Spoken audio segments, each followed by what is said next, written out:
پانچوں بنیادی ارکان میں سے سب سے مظلوم ترین رکن وہ زکوٰۃ ہے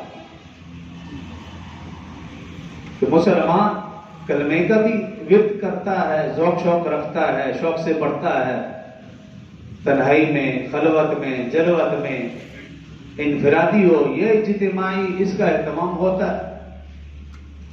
ایک مسلمان ذوق شوق سے نماز کا بھی اہتمام بآسانی کر لیتا ہے،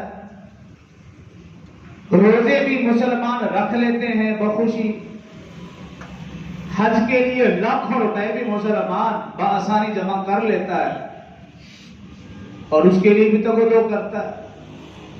لیکن جب زکوٰۃ کی باری آتی ہے تو یہ مسلمان ہیلے بہانے کرتا ہے۔ صاحب حیثیت آدمی بھی یہ سوچتا ہے جی ایک مکان ہے تو دو ہونے چاہیے، ایک گاڑی ہے تو دو ہو، لہذا میں تو زکوٰۃ میرے اوپر نہیں بنتی، میری تو اپنی بڑی ضروریات ہے، میں تو خود مقروض ہوں۔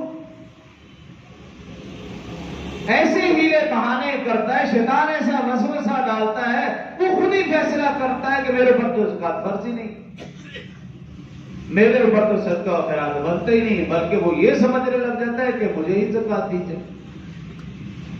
تو یہ ایک مظلوم ترین رکن ہے۔ حالانکہ آپ قرآن پاک میں دیکھیں 33 سے زیادہ مقامات قرآن میں ایسے ہیں جہاں اللہ نے نماز اور زکوٰۃ دونوں کا اکٹھے ذکر کیا، بار بار ذکر کیا، کثرت سے ذکر کیا۔ نماز کے ساتھ کلمے کا بھی تو ذکر ہو سکتا تھا، نماز کے ساتھ روزے کا بھی تو ذکر ہو سکتا تھا، نماز کے ساتھ حج کا بھی تو ذکر ہو سکتا تھا، لیکن نہیں، بار بار زکوٰۃ کا ذکر ہے۔ میرے اور آپ کے دلوں میں صرف یہ بات بٹھانے کے لیے کہ جس طرح نماز کو اہمیت دیتے ہو اسی طرح زکوٰۃ کو بھی اہمیت دو۔ جس طرح نماز ہر مسلمان پر فرض ہے اسی طرح زکوٰۃ ہر صاحب حیثیت مسلمان پر فرض ہے۔ جس طرح نماز کا انکار کرنے والا کافر ہے اسی طرح زکوٰۃ کا انکار کرنے والا بھی کافر ہے۔ جس طرح نماز کو چھوڑنے والا فاسق و فاجر و گناہگار ہے اسی طرح زکوٰۃ کو چھوڑنے والا بھی فاسق و فاجر و گناہگار ہے۔ بار بار کہا کہ الصلاۃ والزکوٰۃ۔ سیدنا ابوبکر صدیق رضی اللہ عنہ رسول اللہ صلی اللہ علیہ وسلم کی رحلت کے بعد خلیفہ بنے تو سب سے بڑے دو فتنے ان کے سامنے ہیں۔ ایک فتنہ مسیلمہ کذاب کا جس نے جھوٹی نبوت کا دعویٰ کیا، اس کا قلع کما کیا، اور دوسرا مسلمانوں میں سے کچھ لوگ ایسے بھی ہوئے نو مسلم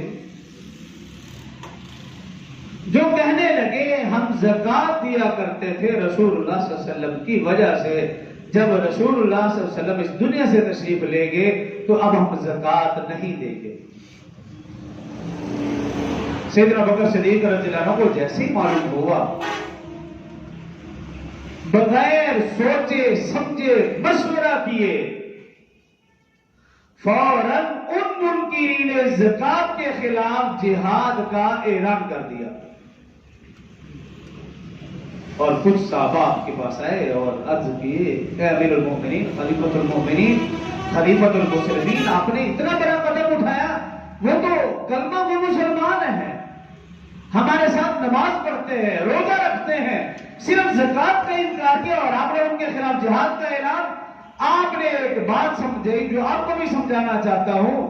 سیدنا ابوبکر رضی اللہ عنہ نے فرمایا کہ دین اسلام کے 5 بنیادی ارکان ہیں، اگر کوئی بھی شخص ان 5 بنیادی ارکان میں سے کسی ایک رکن کا انکار کر دے وہ مسلمان نہیں رہتا، خواہ وہ جتنے مرضی کلمے پڑھے، وہ نمازیں پڑھے، وہ روزے رکھے، وہ حج کرے، جب انہوں نے زکوٰۃ کا انکار کر دیا وہ مسلمان رہے نہیں، جب مسلمان نہیں رہے مرتد ہوں گے، اور مرتد کی سزا واجب القتل ہے۔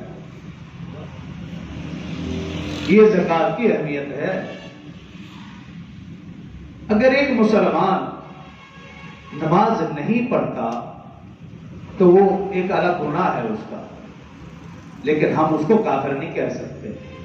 لیکن اگر کوئی مسلمان کہے کہ جی میں نماز کو فرض مانتا ہی نہیں، اب یہ مسلمان نہیں رہا.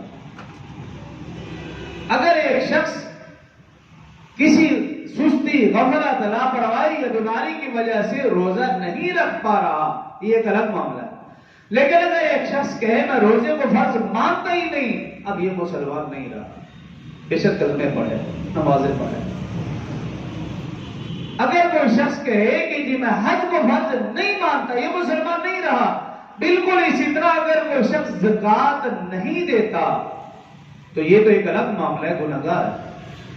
لیکن اگر ایک شخص کہے میں زکوٰۃ کو فرض ہی نہیں مانتا،